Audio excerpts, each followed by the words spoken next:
मेरा नाम है समत मिश्रा और आज मैं आपसे एक बहुत ही इम्पोर्टेंट पॉइंट पे डिस्कशन करना चाहूँगा। The point of the discussion is that India's Rafale acquisition.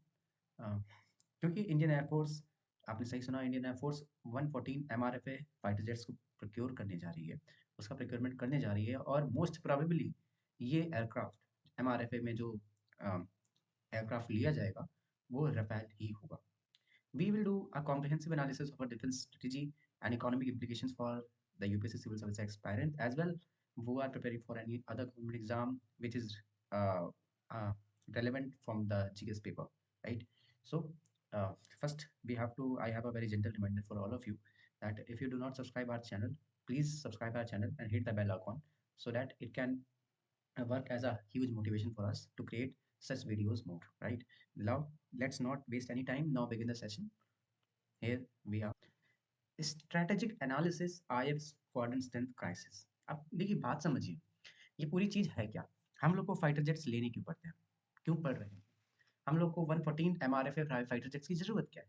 देखिए, आपको यहाँ पे देखने को मिल रहा है कि करेंटली जो इंडियन एयरफोर्स की स्क्वाड्रन स्ट्रेंथ है वो 29 स्क्वाड्रन स्ट्रेंथ है, जबकि आप यहाँ पे देख पा रहे हैं ऑथोराइज जो 42.5 स्क्वाड्रन स्ट्रेंथ है, यानी कि ऑथोराइज स्क्वाड्रन स्ट्रेंथ 42.5 की है, जबकि हमारे पास अभी करेंटली ऑपरेशन में 29 स्क्वाड्रन है।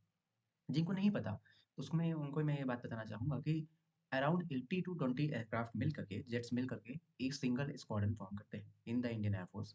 एंड हम लोग के पास अभी जो स्क्वाड्रन गैप है, जो हम लोग की ज़रूरत है, वो हम लोग का गैप है ऑलमोस्ट 13.5 स्क्वाड्रन्स का। ये मिला के आप इसे जब देखेंगे तो ये कहीं ना कहीं आपकी जो स्क्वाड्रन स्ट्रेंथ है, ये आपके पास कम से कम 250 जेट्स की शॉर्टेज है, 250 जेट्स की शॉर्टेज है आपके पास। ठीक है, जो आपकी एक्चुअल रिक्वायरमेंट है। और मैं आपको एक और बात बताना चाहूँगा, उस चीज़ पे आपका मैं ध्यान केंद्रित करना चाहूँगा कि ये जो रिकमेंडेशन है, ये किसकी रिकमेंडेशन है? यानी कि ये किसने दी? किसके दिमाग की ये उपज है? बट आप इसको थोड़ा-सा समझिए। एक्चुअली ये 42.5 स्क्वाड्रन स्ट्रेंथ रिकमेंडेशन है कारगिल वॉर कमेटी की। जब कारगिल के बाद कारगिल वॉर कमेटी फॉर्म हुई, तो उसने ये रिकमेंडेशन दी थी कि अगर हम लोग China and Pakistan both two front threats को काउंटर करना है, तो एटलीस्ट हमारी एयरफोर्स के पास ये 42.5 स्क्वाड्रन स्ट्रेंथ होनी चाहिए। किंतु इसको हुए तो 25 ईयर्स हो चुके हैं। आज थ्रेट इवॉल्व हो चुका है, थ्रेट परसेप्शन अलग हो चुका है, इवन आपके एडवर्सरीज बढ़ चुके हैं। आज सिर्फ आपको चाइना एंड पाकिस्तान से डील नहीं करनी है, आपको बांग्लादेश से भी डील करनी है, क्योंकि बांग्लादेश जिस तरीके से हॉस्टाइल होता जा रहा है भारत के लिए, तो आपको बांग्लादेश को भी डील करना पड़ेगा। और रिसेंटली ये अपडेट आ रही है कि बांग्लादेश ने लेटर ऑफ इंटेंट जारी किया है प्रोक्योरमेंट ऑफ यूरोफाइटर टाइफून का। हालांकि वो 12 ही लेंगे, बट एटलीस्ट उनके उधर से भी आपके प्रति थ्रेट बढ़ रहा है। एंड वन मोर थिंग, जो टर्की की इन्वॉल्वमेंट जिस तरीके से इंडियन सबकॉन्टिनेंट में अपनी नोज पोक कर रहा है, वो भी इंडिया के लिए एक खतरे की घंटी है, राइट? तो हम लोग को जब इतने एडवर्सरीज बढ़ रहे हैं, तो जाहिर सी बात है हम लोग को अपने नंबर्स भी बढ़ाने चाहिए। तो ये ऑथोराइज सैंक्शन तो है, यानी कि sanction in the sense government of India ये एक्सेप्ट करती है कि एटलीस्ट हमारी एयरफोर्स के पास 42.5 स्क्वाड्रन स्ट्रेंथ होनी चाहिए। लेकिन मेरे accordingly, in my opinion, that if we have to counter these all these threat, we have we want at least 60 squadron, right? So हमारे पास 60 स्क्वाड्रन तो होनी चाहिए, बिकॉज 56 स्क्वाड्रन अभी चाइना ऑपरेट कर रहा है, 25 स्क्वाड्रन पाकिस्तान एयरफोर्स ऑपरेट कर रही है, एंड कुछ एक दो स्क्वाड्रन बांग्लादेश के पास भी होंगी। लेकिन कहने का मतलब ये है, चाइना अपनी स्क्वाड्रन स्ट्रेंथ को 70 के अबव ले जाने वाला है। तो आप 42.5 स्क्वाड्रन से कैसे इन सबसे डील करेंगे? जाहिर सी बात है, इट्स वेरी कॉमन थिंग। आपको चाहिए aircraft 60 squadron strength is need for an hour. तो ये इस चीज़ पे आईएएफ को जरूर ध्यान देना चाहिए। हालांकि वो तो एक बात की बात है, अभी तो 42 भी नहीं है हमारे पास। हमारे पास तो करेंटली ऑब्वियसली तो हमारा टारगेट है, आपका टारगेट ही 42.5 है, जबकि अभी तो आपके पास 29 है। ऐसा हुआ क्यों? There is a reason for that, and you have to understand the reason for what we are facing that delay, right? सबसे पहली बात है, हम लोग मिग 21 बाइसन जैसे एयरक्राफ्ट को खूब ज्यादा अमाउंट में ऑपरेट किया करते थे। अब हुआ ये, इंडियन एयरफोर्स ने ये प्लान करा कि हम लोग तेजस को रिक्रूट करते रहेंगे और इनको हम लोग फेज आउट कर देंगे। ये प्लानिंग इनिशियली एयरफोर्स ने बनाई थी। लेकिन हुआ क्या, क्योंकि हम लोग की तेजस की जो इंजन है उसके लिए हम लोग फॉरेन इक्विपमेंट्स पे डिपेंडेंट है, कि एक्चुअली फॉरेन पार्ट्स पे डिपेंडेंट है। इंजन तेजस के लिए जो आने हैं वो आते नहीं उस स्पीड से। सो उसकी मैन्युफैक्चरिंग जो होती है वो सीवियरली इंटरप्ट हुई उस वजह से, जिस वजह से आपको उस अमाउंट में फाइटर जेट्स तेजस मिले नहीं। लेकिन आपको लाइफ साइकिल खत्म होते ही मिग 21 को रिटायर करना पड़ेगा। सो पहला डिले तो ये है कि 29 स्क्वाड्रन पे गिरे, इस वजह से आ गए, राइट? इसके बाद आपके जो इंडिजीनियस डिलेज हुए हैं, राइट? पहली बात तो सप्लाई चेन इकोसिस्टम में क्राइसिस है, ठीक है? पूरी दुनिया में ये क्राइसिस चल रहा है। उसका इफेक्ट आपको इंडियन इंडस्ट्रीज पे भी देखने को मिलता है, ठीक है? And now currently numbers are insufficient, मैंने जैसे आपको बताया, that means against the China Pakistan coalition threat. China Pakistan अगर साइमल्टेनियसली भारत के ऊपर अटैक कर दे, तो भारत को उस चीज़ को काउंटर करने में बहुत ज़्यादा प्रॉब्लम्स आएँगी, क्योंकि जिस तरीके की squadron strength Indian air force की जा रही है, due to the neglection of the government of India, and one of the most prominent reason for this is the bureaucracy hurdles. This is the just we have to claim the bureaucracy. ये सिर्फ bureaucracy की वजह से ऐसा आपको देखने को मिल रहा है, क्योंकि जिस तरीके की डिफेंस प्रोक्योरमेंट इंडिया में फॉलो करी जाती है, डिकेड्स एंड डिकेड्स लग जाते हैं सिर्फ एक सिंगल डील को फाइनलाइज होने में।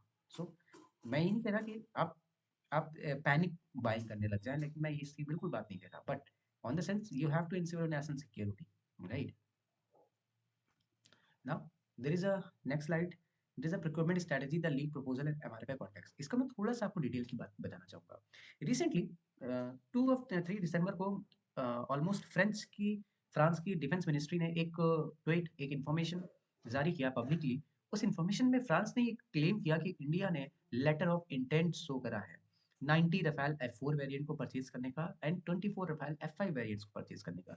ये F4 है और F5 क्या है, इनकी टेक्निकलिटीज क्या है, हम लोग इसको आगे समझेंगे, राइट? अभी आप इस पे फोकस करिए। तो जब ये फ्रांस ने ऐसी चीज पब्लिक कर दी, फ्रांस की मिनिस्ट्री है, तो इंडिया की मिनिस्ट्री ऑफ एक्सटर्नल अफेयर्स ने इस पे ऑब्जेक्शन रेज किया और फ्रांस से डायरेक्टली बात करी कि अभी आप इस चीज को पब्लिक मत करिए, क्योंकि अभी हम लोग ने ऑफिशियली डील साइन नहीं करी है। इस वजह से आप अभी इसको वापस ले लीजिए, और जब हम लोग फाइनलाइज कर देंगे तब then we can release in a public, right? तो ये इंडिया की मिनिस्ट्री ऑफ एक्सटर्नल अफेयर्स ने उन्होंने बोला, सो उन्होंने वापस वो ट्वीट को वापस कर दिया। लेकिन एक्चुअली इससे कॉन्टेक्स्ट हमारा ये मिला कि इंडियन एयरफोर्स पूरी तरीके से रेडी है इस एयरक्राफ्ट को यूज करने में, ठीक है? अब हमारी स्ट्रेटेजी क्या होती है, ठीक है? हमारी स्ट्रेटेजी, इसको थोड़ा सा मैं आपको थोड़ा सा पीछे ले जाना चाहूंगा। ये कहानी जो होती है शुरू, ये कहानी शुरू होती है 2013 या 14 के आसपास, 2013 एंड 14 के आसपास। वहाँ पे इंडियन एयरफोर्स ने अपनी जो एमआरएफए की बिड थी, उसमें 2 मेजर एयरक्राफ्ट सिलेक्ट करे फाइनल राउंड के लिए। उन 2 एयरक्राफ्ट में पहला था यूरोफाइटर टाइफून एंड दूसरा था डसॉल्ट एविएशन का रफाल। डसॉल्ट एविएशन का रफाल ने फाइनल राउंड भी जीता और पूरी बिड को जीत लिया डसॉल्ट के रफाल ने। यानी कि जो हमारा 114 का पहले टेंडर था, उसमें रफाल विनर आया।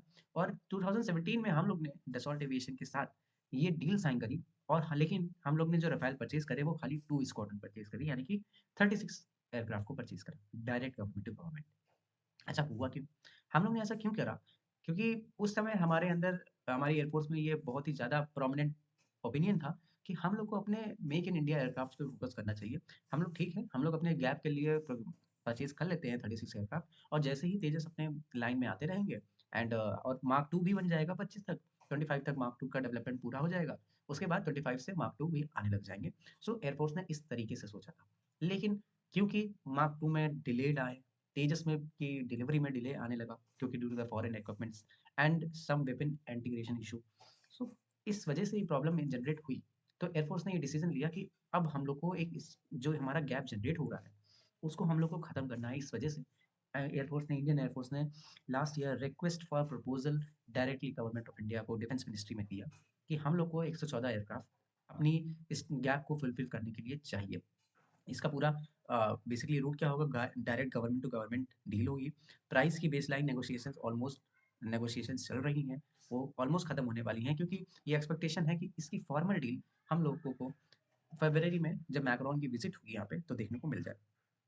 क्विक इंडक्शन, हम लोग को जल्दी से जल्दी इंडक्शन चाहिए, तभी हम लोग इसकी असेंबली लाइन इंडिया में बनाएंगे। Standardisation, standardisation in the sense, अगर हम लोग इस एयरक्राफ्ट के अलावा हमारे 114 एयरक्राफ्ट के टेंडर के लिए किसी दूसरे एयरक्राफ्ट पे जाएं, राफेल को छोड़ करके हम लोग और भी एयरक्राफ्ट हैं, लाइक F-15EX ईगल 2 यूएसए का, रशिया का Sukhoi 35 and Eurofighter typhoon itself, और स्वीडन का ग्रिपेन ई, ऐसे ही सारे एयरक्राफ्ट हैं। तो एक्चुअली में क्या है ना, इश्यूज जब भी आपको एक नया प्लेटफॉर्म प्रोक्योर करते हैं अपनी आईएफ के लिए, एक फाइटर जेट से बहुत ही कॉम्प्लेक्स मशीन होती है। आपको उसका एक बेस बनाना पड़ता है अपने भारत में, अपने देश में उसका एक बेस तैयार करना पड़ता है। आपको अपने पायलट्स को ट्रेन करना पड़ता है उस एयरक्राफ्ट को यूज़ करने के लिए। आपको उसकी एमआरओ फैसिलिटीज़, उसकी मेंटेनेंस फैसिलिटीज़, उसके स्पेयर पार्ट्स, इन सब को अरेंज करना पड़ता है, जिसके कॉस्ट एक्स्ट्रा होते हैं। तो अगर इस बार भी भारत ने कोई नया फाइटर जेट लेने की कोशिश करी, तो आपको उसके कॉस्ट जो एस्केलेट करेगी वो बहुत ही हाई लेवल पे एस्केलेशन होगा। इस वजह से इंडिया अवॉइड कर रहा है और इंडिया सोच रहा है कि रफाल को परचेज करे, क्योंकि Rafale is one of the best aircraft available in the world market. So now let's move to the next slide and see what are the actual details। देखिए, Rafale F3R current IAF standard, हम लोग थोड़ा सा इसमें technical deep type करेंगे और हम लोग समझेंगे। जिनको टेक्निकलिटीज से थोड़ी प्रॉब्लम है, जिनको एयरक्राफ्ट के बारे में नहीं पता, मैं बहुत ही बेसिक्स में जाने का प्रयास करूंगा, राइट। सो अभी जो इंडियन एयरफोर्स रफेल को यूज कर रही है वो रफेल है F3R स्टैंडर्ड के। ये F3R, F4, F5 ये है क्या बेसिकली? देखिए, जैसे आप अपना मोबाइल फ़ोन यूज़ करते हैं, उसमें 3G, 4G एंड 5G, यानी कि 3G से एडवांस लेवल है 4G का, 4G से एडवांस लेवल है 5G का। In the same manner F3R से एडवांस्ड है आपको F4, F4 से एडवांस होगा जब डेवलप होके आएगा F5 वेरिएंट। सो ये उनकी एडवांसमेंट लेवल है, राइट। करेक्टली जो इंडियन एयरफोर्स ने 10 साल, क्योंकि आज ऑलमोस्ट 8 साल हो गए परचेज़ करे हुए, तो उस समय जो एयरक्राफ्ट राफेल अवेलेबल था, वो F3R वेरिएंट का था।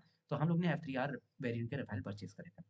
इनकी कुछ डीप टेक्निकलिटीज हैं जिसे हम लोग को समझना चाहिए। देखिए, रफाल जैसा एयरक्राफ्ट, ये इसकी सबसे मेजर एक खासियत है, वो है इसकी एयर सुपीरियॉरिटी। और वो एयर सुपीरियॉरिटी ये मेंटेन कैसे करता है? एयर सुपीरियॉरिटी मतलब ये होता है कि आप जब एयर स्पेस में एंटर करें, तो दुश्मन के कोई भी एयरक्राफ्ट आपके सामने आने से डरे। उसे एयर सुपीरियॉरिटी कहती है, ना उनकी कैपेबिलिटी हो और ना ही उनके पास करेज हो। तो इसे एयर सुपीरियॉरिटी कहते हैं और आप उस एयरक्राफ्ट को पूरी तरीके से न्यूट्रलाइज़ कर सकें। सबसे पहले रफाल 2 कैपेबिलिटीज़ रखता है, 2 मेजर कैपेबिलिटी रखता है, जो कि इस चीज़ को इंश्योर करती है। पहली है Meteor BV RAM. Meteor BV RAM, Meteor BV RAM ये है क्या? ये किस चिड़िया का नाम है? Meteor BV RAM in essence beyond visual range air to air missile. BV RAM stand beyond visual range air to air missile for that, and Meteor उस मिसाइल का नाम है जो एयर टू एयर मिसाइल है। Meteor is one of the most advanced missile that available in the Indian world market. क्योंकि पूरी दुनिया में मीटियोर ने जब कॉम्बैट में यूज़ हुई है, तो उसने अपनी एफिशिएंसी शो करी है। चाहे वो गल्फ वॉर हो, उसके बाद भी यूरोपियन यूनियन के जेट्स, जहाँ भी यूरोप के जेट्स, फ्रांस के जेट्स गए, वहाँ पे मीटियोर का आपको एफिशिएंसी आपको देखने को मिली। साथ ही साथ रफाल यूज़ करता है माइका एनजी को। MICA NG is the next generation of MICA missile which use infrareds for tracking the target, and ये इसकी एयर सुपीरियॉरिटी को मेंटेन करता है। ये 2 इंपॉर्टेंट मिसाइल्स हैं जो कि आपको रफाल के साथ मिलती हैं। अब हम लोग बात करेंगे डीप स्ट्राइक की एक एफिशिएंसी। डीप स्ट्राइक मतलब ये होता है, पहली बात, रफाल कोई एक रोल के लिए नहीं बना। Rafale is omni role aircraft. Omni role platform का मतलब ये होता है कि आप रफाल से इंटरसेप्शन भी कर सकते हैं, आप रफाल से डीप डीप स्ट्राइक भी कर सकते हैं, आप रफाल से इलेक्ट्रॉनिक वॉरफेयर भी कर सकते हैं। तो अब आप इन सारी चीज़ें एक एयरक्राफ्ट से कर सकते हैं, उसको हम लोग ओमनी रोल कहते हैं। क्योंकि जब पहले, जब टेक्नोलॉजी उतनी एडवांस थी नहीं, ऐसे एयरक्राफ्ट इतने एडवांस थे नहीं, तब एक एयरक्राफ्ट एक रोल के लिए बनाया जाता था। फॉर एग्ज़ाम्पल सोवियत यूनियन ने जो आपका मिग-21 था, वो बनाया था इंटरसेप्शन रोल के लिए, इंटरसेप्टर कहा जाता था उसे।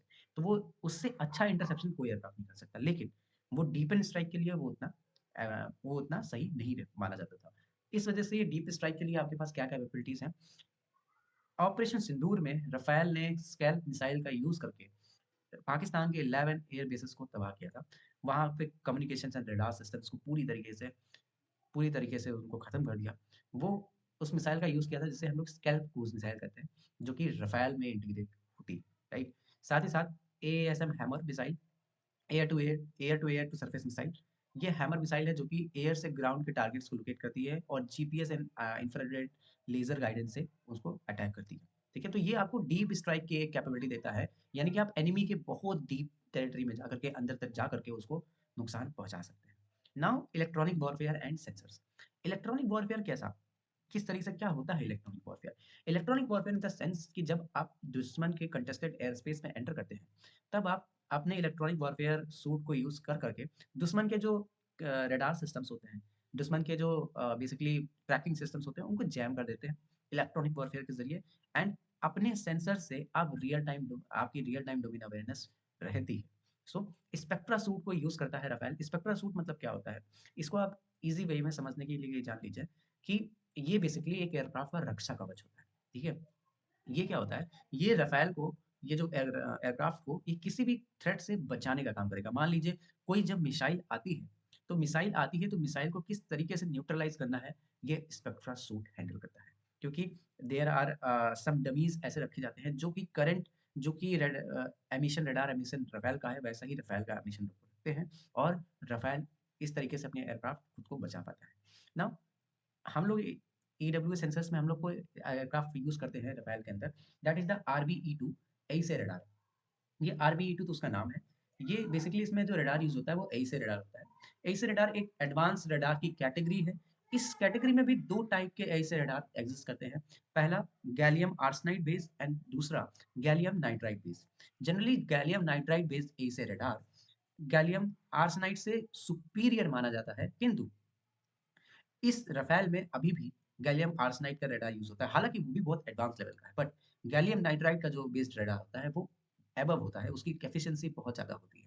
इस वजह से इसका ईडब्ल्यू एंड सेंसर्स लेवल भी बहुत ही एडवांस्ड है, ठीक है? आपको यहाँ पे देख पा रहे हैं, एयर सुपीरियॉरिटी भी मेंटेन करता है, डीप स्ट्राइक कैपेबल है, साथ ही साथ आपके न्यूक्लियर वेपन्स तक को गिरा सकता है, right? So India specific enhancement हम लोग ने जब रफ़ेल परचेज़ करा, तब हम लोगों ने इंडिया स्पेसिफिक इन्हांसमेंट भी करे। उस इन्हांसमेंट में हम लोग ने इज़राइली हेलमेट माउंटेड डिस्प्ले लगाया, ठीक है? Israeli helmet mounted display. अच्छा, हेलमेट माउंटेड डिस्प्ले जिसको नहीं पता मैं बता दूँ। एक्चुअली जो हेलमेट्स पहनते हैं पायलट, जो एयरक्राफ्ट के सेंसर्स होते हैं, वो जिस तरीके के जिस टाइम रियल टाइम डेटा को वो कलेक्ट करते हैं, वो रियल टाइम डेटा की कुछ जो क्रिटिकल डेटा होता है, जो एयर पायलट्स को रिक्वायर्ड होता है अपने ऑपरेशन को खत्म करने के लिए, अपने ऑपरेशन को एक्जीक्यूट करने के लिए, वो रियल टाइम डेटा पायलट के हेलमेट के स्क्रीन पे वो शो करते हैं। उसे ही हेलमेट माउंटेड डिस्प्ले कहा जाता है, ठीक है? तो वो हम लोग Israeli helmet mounted display use करते हैं। इसमें इंटीग्रेट करते हैं स्पाइस 1000 एक इज़राइली ग्लाइड बॉम्ब है। हम लोग स्पाइस 1000 का बॉम्ब यूज़ करते हैं और स्पाइस 1000 की एक मैं आपको बता दूँ, जब पुलवामा अटैक हुआ था, तो हम लोग ने ऑपरेशन बंदर में बालाकोट एयर स्ट्राइक करी थी। तब हम लोग ने मिराजेस से जो पीओके के टेरर कैंप थे, उसमें स्पाइस 1000 बॉम्ब का ही यूज़ किया था, राइट? एंड और हम लोग को कंपैटिबल बनाना है हम लोग को जो हाई एल्टीट्यूड वॉरफेयर होती है।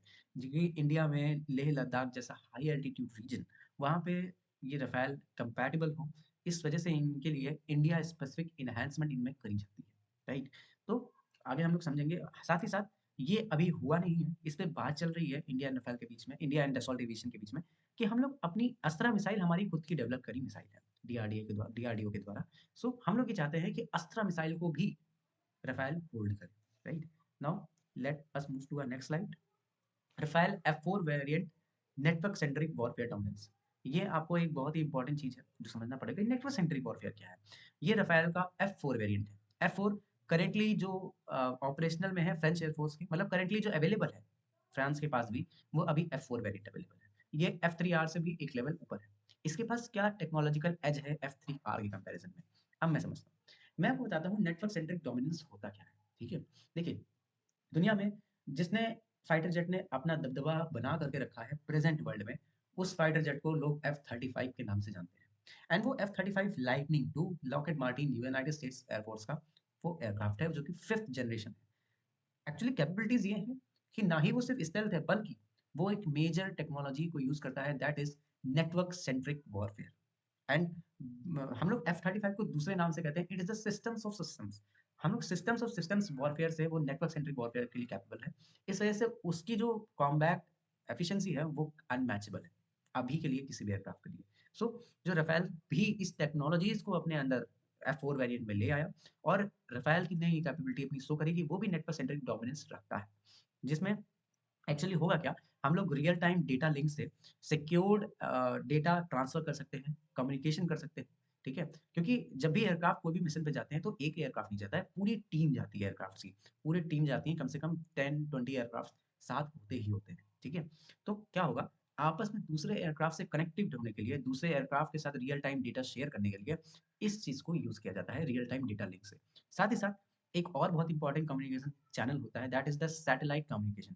न्यू जनरेशन सैटेलाइट लिंक्स के थ्रू रियल टाइम में एक्चुअली इससे एक और एज आता है। वो एज ये है कि देखिए, जब आप अ, एक अर्थ के एटमॉस्फेयर में उड़ रहे होते हैं, तो जो अर्थ का हॉरिज़न है, हॉरिज़न की वज़ह से आपके जो रडार फ्रीक्वेंसीज़ हैं, वो इंटरप्ट हो जाती हैं, वो वो इंटरप्ट हो जाती हैं। तो आपका जो एक्चुअल थ्रेट है, तो आपको वो थ्रेट बच सकता है आपके रडार से। इस वज़ह से उस थ्रेट को ना बच सके, इस वजह से रियल टाइम सैटेलाइट कम्युनिकेशंस के थ्रू एयरक्राफ्ट्स आपस में नेटवर्क्स में रहते हैं, नेटवर्क कनेक्टिविटी में रहते हैं।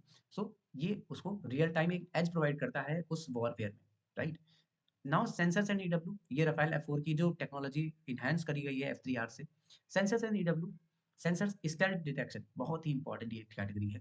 देखिए F-35 की मेजर ये टेक्नोलॉजी है कि वो स्टेल्थ एयरक्राफ्ट है, वो अपने आप को रडार से छिपा पाता है, इस वजह से वो खतरनाक है। सो राफेल के इस रडार में स्टेल्थ डिटेक्शन के फीचर्स को इंटीग्रेट किया गया है, जिस वजह से ये दुनिया के F-35, Sukhoi 57, J-20 and J-35 जैसे एयरक्राफ्ट को इजीली डिटेक्ट कर सकता है। अब स्पेक्ट्रा 4.2 जो उसका एडब्ल्यू सूट है, जो उसका सूट है, प्रोटेक्टिव सूट है, इसमें उसका भी एक एडवांस लेवल पे 4.0 लेवल पे इनहैंस करा गया है, ठीक है?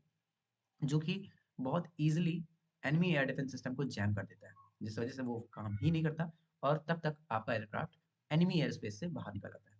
साथ ही साथ लिथैलिटी, अगर हम लोग इसको परचेज़ करेंगे तो क्या इसकी लिथैलिटीज़ किस वजह से बना पाएँगे, वो है हम लोग अस्त्रा मार्क 2 को इससे इंटीग्रेट करेंगे। साथ ही साथ हैमर 1000 जैसे बॉम्ब्स को इसमें इंटीग्रेट करेंगे जो कि लॉन्ग हेवी टारगेट डिस्ट्रक्शन के लिए जाने जाते हैं।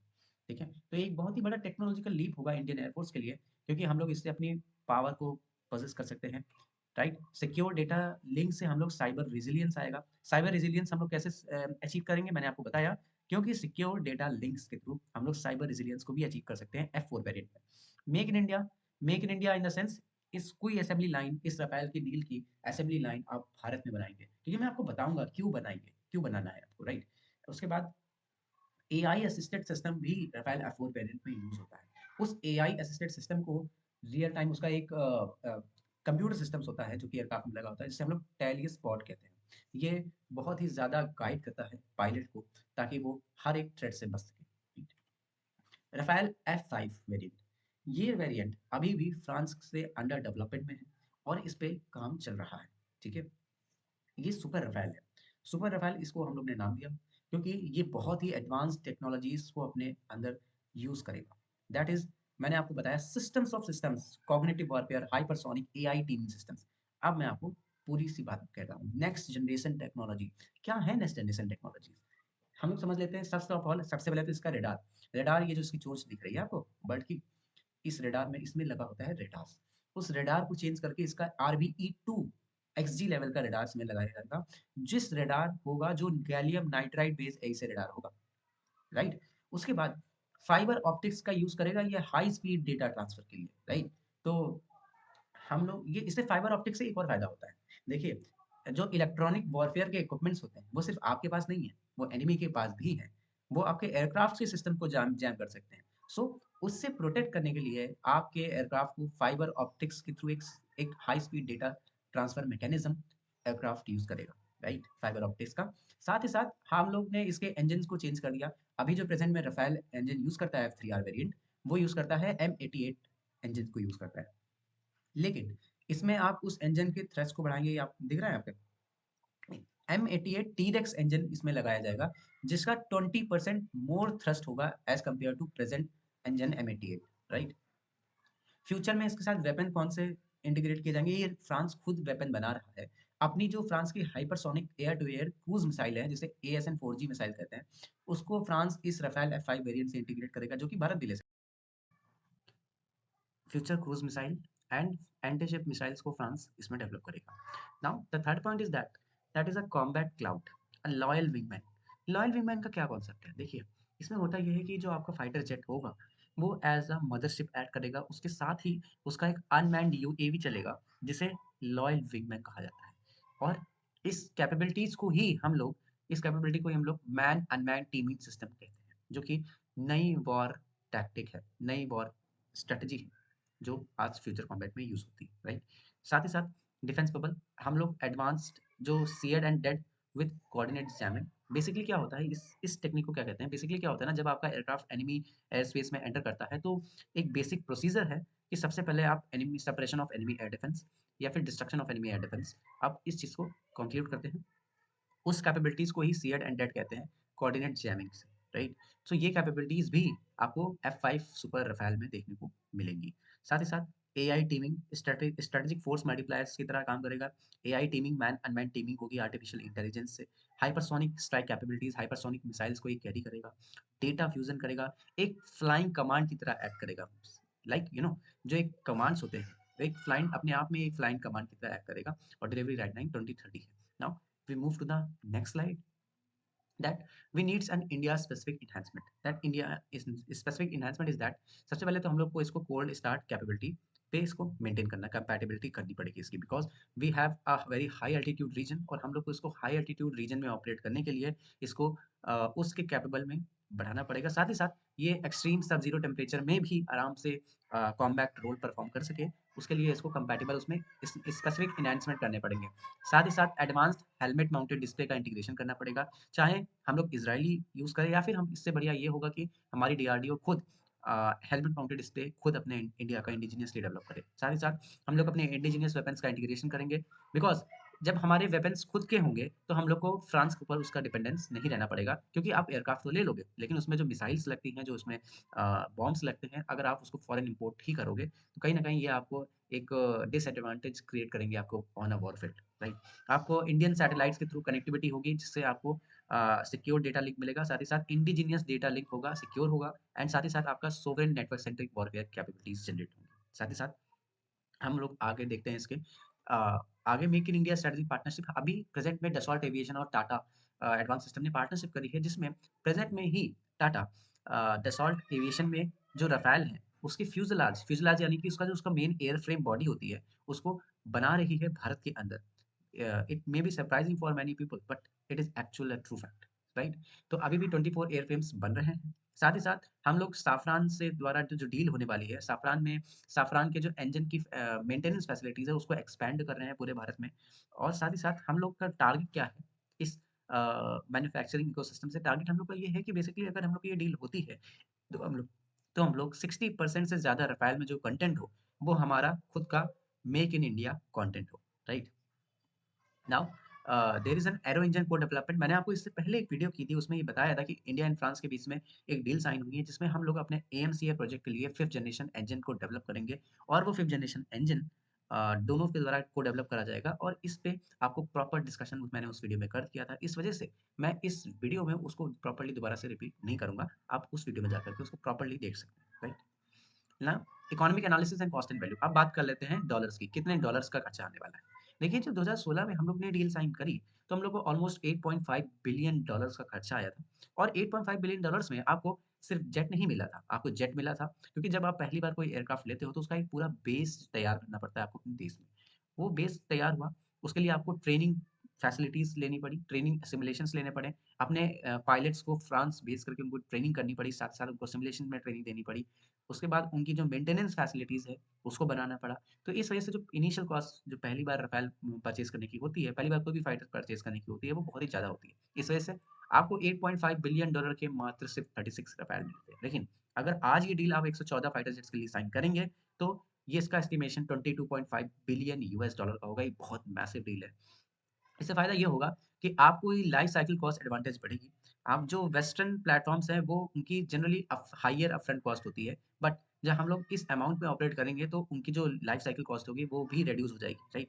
साथ ही साथ मेक इन इंडिया इकोनॉमिक्स जब इनको लोकल मैन्युफैक्चरिंग करेंगे, तो हम लोग अपना फॉरेन एक्सचेंज आउटफ्लो रिड्यूस कर सकते हैं, एंड हम लोग अपने ही देश में high high value vendor ecosystem generate कर सकते हैं, राइट? अब आप खुद देख लीजिए, हम लोग फ्रांस के बाद दुनिया में सबसे बड़े राफ़ेल के ऑपरेटर बन जाएँगे, बिकॉज़ क्योंकि आप देख लीजिए 114 अभी जो ऑर्डर मिलने वाले हैं, 26 हमारी नेवी ने इस बार ऑर्डर दे ही दिए हैं, और 36 हमारी एयरफोर्स यूज़ ही कर रही है। सो अगर आप इन सबको जोड़ लें तो ऑलमोस्ट 150 प्लस राफ़ेल्स आपकी एयरफोर्स ऑपरेट कर रही होगी, 200 के करीब, right? Now we move to next slide. ये स्लाइड में आपको बेसिकली या जियोपॉलिटिकल एंगल में समझाने की कोशिश करूंगा what the new Delhi wants it's partner. देखिए तीन मेजर कंटेंडर है इस चीज में, that is the United states, France and Russia. अब यूएसए फ्रांस के साथ रशिया के साथ है क्या, देखिए बात यह है कि US is one of the most unreliable partner that India ever had, right. US जाना जाता है कि अपने ही फ्रेंड्स को बेट्रेल करने में, और साथ ही साथ यूएस की जो एक हार्ड पॉलिसीज होती हैं अ, अपने प्लेटफॉर्म्स के ऊपर, वो भी आपके ऊपर आपको सोवरेन राइट्स नहीं देती है, राइट। इस अभी रिसेंटली यूएस ने पाकिस्तान को पैकेज दिया है 686 मिलियन डॉलर का, उसकी F-16 फ्लीट को मेंटेन करने के लिए। अब खुद देखिए किस तरीके की यूएस सिर्फ इंडिया को चिढ़ाने के लिए ऐसी कोशिश करता रहता है। साथ ही साथ इंडिया, ऐसा नहीं है कि यूएस के साथ हमारे कोई भी रिलेशन नहीं रखने हमको, हम लोग उसका ट्रांसपोर्ट एयरक्राफ्ट जरूर यूज कर सकते हैं, but not the fighter jet, because you know now Russia जो है, रशिया के जो हमारे भारत के संबंध हैं, बहुत ही अनवेवरिंग सपोर्टिव रहे हैं, दोनों ने एक-दूसरे का बहुत सपोर्ट करा है। साथ ही साथ हम लोग रशियन प्लेटफ़ॉर्म को इंडियन एयरफ़ोर्स में यूज़ भी करते हैं। लेकिन बात ये है कि रशियन प्लेटफ़ॉर्म के साथ कुछ इश्यूज़ हैं and that issues is that Russian although the Russian aircraft are very practical aircraft, but the point is that the fact of the matter is this that there are some vulnerabilities also that vulnerabilities is that कि basically उनके engines की जो life cycle होती है वो बहुत कम होती है, ठीक है, और आपको फ्रीक्वेंट मेंटेनेंस की जो ज़रूरत है वो रशियन इक्विपमेंट्स में आती है। इस वजह से हम लोग ने फ्रांस को चुना जो कि ऑल वेदर हमारा एलाई रहा है, साथ ही साथ ऑल वेदर फ्रेंड रहा है, साथ ही साथ हमारे फ्रांस के बीच में जीरो सैंक्शन हिस्ट्री है। फ्रांस ने कभी भी भारत को प्रेशराइज नहीं किया कि हम आपके ऊपर सैंक्शंस लगा देंगे। इस वजह से जो फ्रांस एंड भारत के बीच का ट्रस्ट है ये बहुत अपर लेवल का है, राइट? तो ये इसका जियोपॉलिटिकल मैसेज है। अब 533 ऑर्डर्स की बात कर लेते हैं। 533 ऑर्डर टोटल ऑर्डर्स जो दुनिया ने दिए हैं फ्रांस को वो 533 नंबर्स में है रफाल के, जिसमें से 300 तो फ्रांस ने डिलीवर कर दिया लेकिन 233 अभी भी पेंडिंग में है। अगर इंडियन एयरफोर्स 144 और देती है तो ये इसका नंबर और बढ़ जाएगा। दैट मीन्स फ्रांस में ही हम लोग को एयरक्राफ्ट लाइन, असेंबली लाइन तो बनानी पड़ेगी बिकॉज़ ऐसे तो फ्रांस 10 साल तक डिलीवरी ही नहीं कर पाएगा। इस वजह से हम लोग को तो इसकी लाइन ज़रूर बनानी है। एक इम्पोर्टेंट एक मज़ेदार फैक्ट आपको बता देता हूँ। दैट फैक्ट इज़ दैट ये पहले सीन ऐसा था नहीं। रफ़ाल को किसी ने नहीं लिया था। क्योंकि इंडियन एयरफोर्स पहली कस्टमर बनी थी रफ़ाल की, जो डसॉल्ट एविएशन की। लेकिन क्योंकि इंडियन एयरफोर्स की इवैल्यूएशन प्रोसेस इतना इतना टफ होता है, इतना हार्ड होता है क्योंकि बिकॉज़ तो इससे क्या हो गया ना, इससे दूसरी कंट्रीज़ में मैसेज जाता है कि उनको ये पता चल जाता है कि अगर इंडियन एयरफोर्स ने ऐसे अपनी इवैल्यूएशन करी है, देन एयरक्राफ्ट बहुत अच्छा होगा। इस वजह से बहुत सारे ऑर्डर्स फ्रांस को मिले और फ्रांस को ना कतार ने भी लिए, इजिप्ट ने लिए, यूएई ने लिए, अब रिसेंट इंडोनेशिया ने भी लिए, तो आपको ये देखने को मिलता है। इस वजह से आपको एक्सेप्टेंस ऑफ नेसेसिटी 2026 में आने वाली है, जो कि इंडियन एयरफोर्स जो कि सीसीएस बेसिकली देगी। तो हम लोग नेसेसिटी जो प्रोसीजर होता है, डिफेंस मिनिस्ट्री में वो भी कंप्लीट हो जाएगा एंड मैक्रोन की जो विज़िट है, प्रेसिडेंट मैक्रोन की अ, 19 एंड 20 फरवरी को 2026 में, जो उस उसमें ये एस्टिमेशन है कि इस डील को साइन कर लिया जाएगा बेसिकली, राइट? फिर उसके बाद बात आती है इनकी डिलीवरीज़ कब से आएँगी? देखिए डिलीवरीज़ में आपको 3 से 4 साल तो लग जाएगा। 2029 से ये एक्सपेक्टेशन है कि आपको राफ़ेल की डिलीवरी मिलना चालू होंगी एंड उसके साथ ही आपको 2030 के बाद 2030 के बाद आपको रफ़ाल के F5 वर्ज़न की डिलीवरी मिल पाएगी, जो कि 24 एयरक्राफ्ट आप परचेज़ करोगे, right? Now, we should move on to the next slide. And the next slide is that the UPSC relevance, defense and security. हम लोग को बात करनी है what were the our exam perspective. हम लोगों ने दुनिया भर की कहानी समझी, हमारे एग्जाम पर्सपेक्टिव क्या है इसमें, ठीक है? The Rafale acquisition is not just a military purchase, but a critical case study for India's shift towards the strategic autonomy, indigenous manufacturing, and modernized deterrence capabilities. Modernized deterrence capabilities से मुझे एक बात और याद आती है, छोटी सी बात कहूँगा। वो बात ये है कि एक बहुत बड़े नेशनल सिक्योरिटी एडवाइजर्स थे यूरोप के, उनका ये बहुत ही असेसमेंट था कि उनका ये कहना था कि if you do not have to spend in a war, अगर आपको वॉर में नहीं खर्चा करना है, तब आप डेटरेंस में खर्चा करिए। क्योंकि अगर आपने डेटरेंस में खर्चा नहीं किया, if you do not spend in making a deterrence towards your enemy, then you should have to face the war. आपको लड़ाई लड़नी पड़ेगी और वो लड़ाई आपके लिए बहुत घातक साबित होगी, राइट? फोर्स प्रोजेक्शन, आप अपनी स्ट्रेंथ को प्रोजेक्ट कर सकते हैं। इसके बाद नेटवर्क वॉरफेयर, आपके पास एयरफोर्स के पास एक बढ़िया ताकत आएगी जिसे हम लोग नेटवर्क सेंट्रिक वॉरफेयर कहते हैं। हम लोग के जब F5 को ऑपरेट करेंगे तो हम लोग मैन अनमैन्ड टीम सिस्टम्स को इंक्लूड करेंगे अपनी वॉरफेयर स्ट्रेटजी में।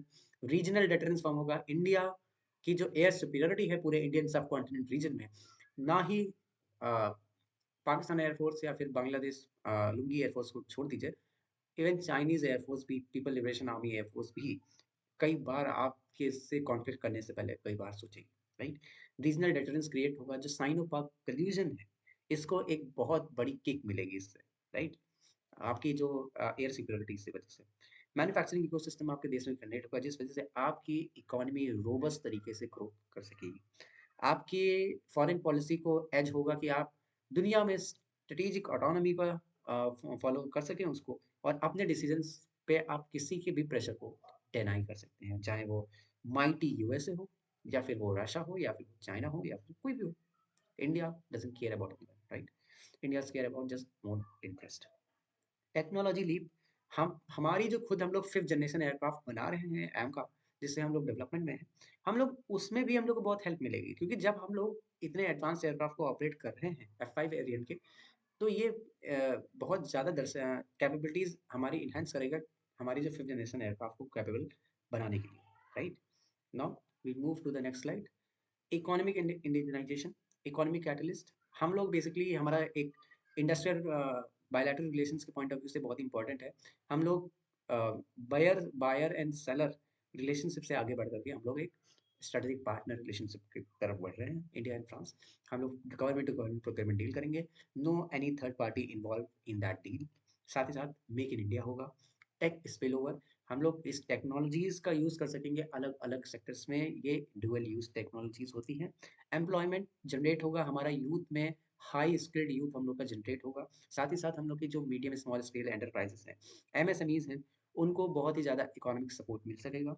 एक्सपोर्ट प्रोस्पेक्ट्स हमारे एक्चुअली क्या होगा ना, जो ये दुनिया भर के जो आपने 233 233 जो रफाल के ऑर्डर पेंडिंग है, इसको कंप्लीट करने में भी और आगे जो आने वाले हैं फ्रांस को अलग अलग देशों से, उसको एक्सपोर्ट करने में इंडिया एक बहुत ही वैल्यूएबल पार्टनर फ्रांस का साबित होगा। साथ ही साथ ऑफसेट ऑब्लिगेशंस क्या है, हम लोग ऑफसेट ऑब्लिगेशन बेसिकली ये काम होता है कि देखो, जब हम लोग इतना ज़्यादा पैसा किसी को दे रहे हैं, $22 billion is is a huge amount of money.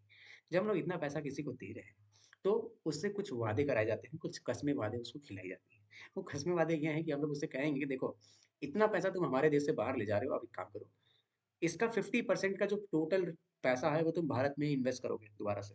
देख लो पहली बात, ठीक है? तो ऐसी कॉन्ट्रैक्ट्स कंडीशंस लगाई जाएँगी, तब हम लोग इस चीज़ पे आगे बढ़ेंगे, राइट? हम लोग को अपने देश का फ़ायदा देखना है यार। इंडिया फ्रांस स्ट्रेटेजिक पार्टनरशिप, हम लोग ने बात करी इंडिया एंड फ्रांस की स्ट्रेटेजिक पार्टनरशिप। हम लोग के जो बायर सेलर बायलैटरल रिलेशंस हैं, हम लोग उसको स्ट्रेटेजिक पार्टनरशिप में कन्वर्ट करेंगे। हम लोग की एक हिस्ट्री है, ट्रस्ट बेस्ड रिलेशनशिप है। ना कभी फ्रांस ने हमारे ऊपर सैंक्शंस लगाए, ना कभी इंडिया ने फ्रांस की तरफ हॉस्टिलिटीज शो करी। अनवेवरिंग ट्रस्ट है दोनों कंट्रीज के बीच में। हम लोग एक प्रीलिम्स के पॉइंट ऑफ व्यू से बहुत ही पॉइंट कर रहा हूँ मैं आपको, प्रीलिम्स में बहुत इंपॉर्टेंट पॉइंट ऑफ व्यू से इंपॉर्टेंट आपको फैक्ट्स बताने वाला हूँ। फैक्ट ये है कि हम लोग जो फ्रांस के साथ एयरफोर्स की एक्सरसाइज करते हैं, उसको हम लोग गरुड़ एक्सरसाइज कहते हैं, और जो हम लोग maritime Indian navy and French navy exercise complete करती हैं, उसे हम लोग वरुणा एक्सरसाइज कहते हैं। साथ ही साथ फ्यूचर फ्रंटियर्स हमारे और फ्रांस के भी बढ़ जाते हैं। हम लोग सिविल न्यूक्लियर कॉपरेशन कर सकते हैं। हमारी जो फ्रांस अपनी जो एडवांस न्यूक्लियर टेक्नोलॉजीज है वो भारत से शेयर कर सकता है। साथ ही साथ इसरो एंड फ्रांस का सीएनईएस, ये स्पेस एजेंसी है जो फ्रांस की, वो साथ ही साथ फ्यूचर स्पेस प्रोजेक्ट्स को पे वर्क करने के लिए कोऑपरेट कर सकते हैं, right? Now we move to the next slide, and that slide is एक बहुत ही ज़्यादा इंपॉर्टेंट ओवरव्यू देना चाहूँगा। हम लोग जो पहले एयरक्राफ्ट यूज़ कर रहे थे, हम लोग MiG 29, Mirage 2000, Jaguars, Sukhoi 30, MKI, these types of aircrafts. तो हम लोग की जो फ्लीट वैरायटी थी, ये आप देख पा रहे हैं, हम लोग के पास पहले इन्वेंटरी 7 प्लस टाइप की थी, मतलब 7 से ज़्यादा अलग-अलग टाइप के हम लोग एयरक्राफ्ट यूज़ करते थे। इसमें प्रॉब्लम ये होती है साथियों, इसमें दोस्तों प्रॉब्लम ये आ जाती है कि जब आप इतने वैरायटी के एयरक्राफ्ट यूज़ कर सकते हैं करते हैं, तो आपके पास लॉजिस्टिक्स और सप्लाई चेन मैनेजमेंट के इश्यूज़ जनरेट हो जाते हैं। बेसिकली क्या होता है, हर एयरक्राफ्ट अलग-अलग कंपोनेंट यूज़ करता है। जो मिग 29 का पार्ट्स हो सकेंगे, क्या वो पार्ट आप जैगुआर पे लगा सकते हो? नहीं, वो रशियन है, वो यूरोपियन है। क्या जो उनकी फैसिलिटीज़ हैं, जिस फैसिलिटीज़ पे आप मिग 29 या फिर मिराजेस को आप रिपेयर कर सकते हो, क्या मिराजेस को अलग रिपेयर करोगे, मिग 29 को अलग रिपेयर करोगे फैसिलिटीज़ में, तो आपको बहुत ज़्यादा कॉम्प्लेक्स चीज़ें हो जाती हैं। जब आप स्टैंडर्डाइज़ अपनी फ्लीट रखोगे, तो आपकी एयरफ़ोर्स को इसकी एफिशिएंसी देखने को मिलेगी, आपकी एयरफ़ोर्स की एफिशिएंसी लेवल बढ़ेगा, राइट? तो फ्यूचर में क्या होने वाला है? देखिए फ्यूचर क्या है ना एयरफ़ोर्स का, हम लोग 33% हमारी एयरफोर्स की फ्लीट होने वाली है, जिसमें हम लोग Tejas mark 1 A and Tejas mark 2 के एयरक्राफ्ट को हम लोग 33% एयरफोर्स की जो फ्लीट होगी वो उससे कॉन्स्टिट्यूट होगी। साथ ही साथ सुखोई 30 एमकेआई फाइटर, हम लोग का जो सुपर सुखोई है, हुँ, हम लोग सुखोई को डेवलप कर रहे हैं और उसको सुपर सुखोई उसके इंजन्स को बदलेंगे, उसके रडार्स को बदलेंगे, एवियोनिक्स को चेंज करेंगे, पूरा एयरक्राफ्ट को पूरा बदल देंगे, खाली एयरफ्रेम वही रहेगा। सुपर सुखोई प्रोग्राम है हमारा, वो कॉन्स्टिट्यूट करेगा हमारा 28% के करीब। साथ ही साथ हम लोग 24% हमारे पास रफ़ाल रहेंगे, F336 है ही, 114 और एयरक्राफ्ट्स आएँगे, जो लगभग पूरे मिलाकर के 10 स्क्वाड्रन्स हो जाएँगी, और जो 24% हमारा टोटल कॉन्स्टिट्यूट करेगा फ्लीट का। 15% जब हम लोग के पास हमारा 5th जनरेशन एयरक्राफ्ट आएगा, एएमसी है, एडवांस मीडियम कॉम्बैट एयरक्राफ्ट, उसकी कुछ 6.5 स्क्वाड्रन प्लान है इनिशियली, तो वो हमारी एयरफोर्स का 15% कंक्लूड करेगा। अंडरस्टैंड? इतनी चीज़ें समझ में आई। ये हमारी फ्यूचर फ्लीट होने वाली है दोस्तों, जो 42.5 तक पहुँचेंगी। इससे क्या होगा? कॉमनैलिटीज़ आएगी म्यूनिशंस में। आपको वेपन्स इंटीग्रेट, अब एक और एक और बड़ी दिक्कत आती है, देखिए दिक्कत ये आती है वेपन्स इंटीग्रेशन में। आपने अपनी एक खुद की मिसाइल बनाई, एयर टू एयर मिसाइल है, अस्त्रा मान लीजिए, ठीक है? अस्त्रा मिसाइल बनाई और उसको आपने इंटीग्रेट कर दिया मिग-29 में। अब आपको मिग-29 में तो इंटीग्रेट करना ही है, लेकिन आपको मिराज में भी इंटीग्रेट करना है। आपको फिर जगुआर में भी इंटीग्रेट करना है। इतनी जो वैराइटीज़ हैं, तो आपको इंटीग्रेशन में इतनी प्रॉब्लम आती है, राइट? उससे आपके पैसे आपको ज़्यादा लगाने पड़ते हैं, आपको एनर्जी ज़्यादा उसमें अपनी लगानी पड़ती है। जब आपके पास एक स्टैंडर्डाइज़्ड एयरक्राफ्ट्स रहेंगे, 4 खाली 4 अलग-अलग टाइप्स के एयरक्राफ्ट यूज़ करेंगे, उसमें से 3 तो आपके खुद के होंगे, ठीक है? तो बेसिकली क्या होगा ना, इससे आपकी स्ट्रेंथ बढ़ेगी, राइट?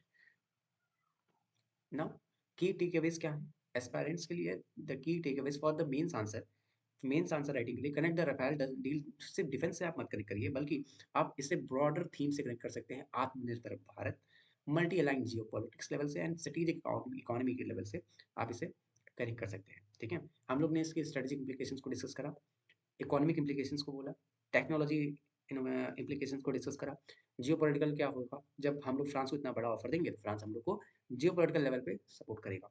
साथ ही साथ policy highlights the importance of the एक और चीज़ मैं आपसे कहना चाहूँगा, हमारी जो ब्यूरोक्रेसी हर्डल्स हैं, जिस वजह से हमारे जो मेजर डिफेंस प्रोक्योरमेंट है, वो 10-10 साल डिले हो जाते हैं। एक्चुअली होता क्या है, हमारे एयरफोर्स चीफ की स्टेटमेंट ये थी, उन्होंने ये बात कही कि प्रॉब्लम ये है ना कि जब तक वो टेक्नोलॉजी हमारे पास आती है, जब तक वो टेक्नोलॉजी हमारे पास आ पाती है एयरफोर्स में, तब तक वो टेक्नोलॉजी आउटडेटेड हो जाती है, राइट? तो कहने का मतलब ये है कि जब वो टेक्नोलॉजी की रिक्वायरमेंट आज है, तो वो रिक्वायरमेंट आज है, ठीक है ना? तो ये चीज़ मैं आपसे कहना चाहूँगा। The deal is not just ज़ाहिर-सी बात है, this deal is not just buying just आप सिर्फ़ एक एयरक्राफ्ट नहीं खरीद रहे हो, बल्कि आप एक पूरा इकोसिस्टम खरीद रहे हो। आप अपने पूरे देश में पूरा इकोसिस्टम बनाओगे। थाउज़ेंड्स एंड थाउज़ेंड्स ऑफ लोगों को जॉब जनरेट होगी डायरेक्टली और इनडायरेक्टली तो लैक्स ऑफ पीपल्स को जनरेट होगी क्योंकि जो अलग-अलग एमएसएमईज़ में काम करेंगे, छोटे-छोटे पार्ट्स में जो कंपनीज़ बनाती हैं, उनमें काम करेंगे, वो तो लाखों की संख्या में उनको जॉब्स डिलीवर होंगी, राइट? सो इससे क्या होगा आपके यूथ में एम्प्लॉयमेंट जनरेट होगा। Now now that is it for today and we will bring next video on next topic that is going to be very interesting for you. For now we conclude our video at this point. Jai Hind and Jai Bharat, and please remember the slogan of the Indian Air Force, that is Nab Sparsham Dittam, that is the touch the sky with the glory is the motto of the Indian Air Force. Jai Hind, Jai Bharat, and keep learning and keep growing. All the very best.